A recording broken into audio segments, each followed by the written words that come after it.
Bonjour, ici Christelle, bienvenue dans cette vidéo sur mon chemin vers Compostelle. Alors la petite pause régénérante en milieu de matinée, j'ai mangé un petit encas là, ça va me redonner des forces. Jour 4 et j'avais vu pas mal sur internet que le jour 4 était un peu difficile et je confirme. Et en même temps c'est rigolo parce que même quand j'ai fait des semaines de détox ou des monodiètes, le 4e jour c'est toujours un vrai cap à passer où on est fatigué, on en a marre. Et là aujourd'hui c'est ça, je suis fatiguée, j'en ai marre. J'ai vraiment mal partout, là mes épaules elles sont hyper endolories, j'arrête pas de trébucher tellement je traîne les pieds.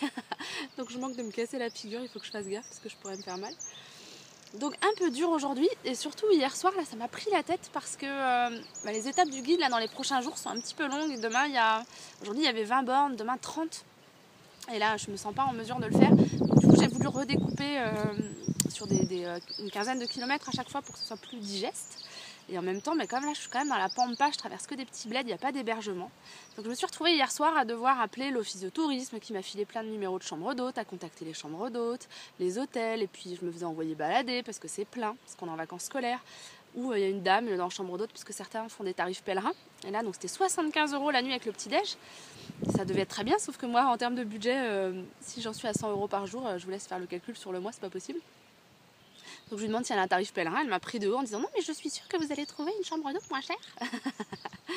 Et c'est vrai qu'après, bon moi je les appelle, c'est toujours pour le jour même ou le lendemain, donc je me dis c'est quand même dommage plutôt que d'avoir une chambre vide. Surtout l'autre jour le super gîte que je vous ai fait visiter, voilà on a négocié le prix, le ménage n'avait pas été fait des gens précédents, moi j'ai accepté sans problème de le prendre sans que le ménage soit fait. J'ai mon sac de couchage, j'ai ma serviette, donc voilà il n'y a aucun linge à laver. Donc après c'est une question d'état d'esprit commerçant ou pas de dire je vous fais un tarif un peu moins cher mais parce que les conditions sont différentes quoi. Et donc hier soir du coup je ne sais pas où je dors ce soir, tout ça pour vous dire. Et ça me prend la tête là, j'ai trouvé un hôtel où il y a de la place, donc je me dis j'irai là-bas au cas où je trouve rien, mais il y a quelque chose en moi qui fait que je le sens pas.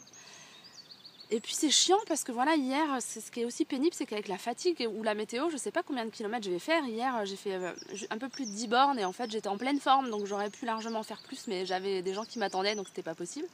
Aujourd'hui j'ai prévu d'en faire 15-20 et en même temps là si je pouvais m'arrêter dans 1 heure ça m'arrangerait.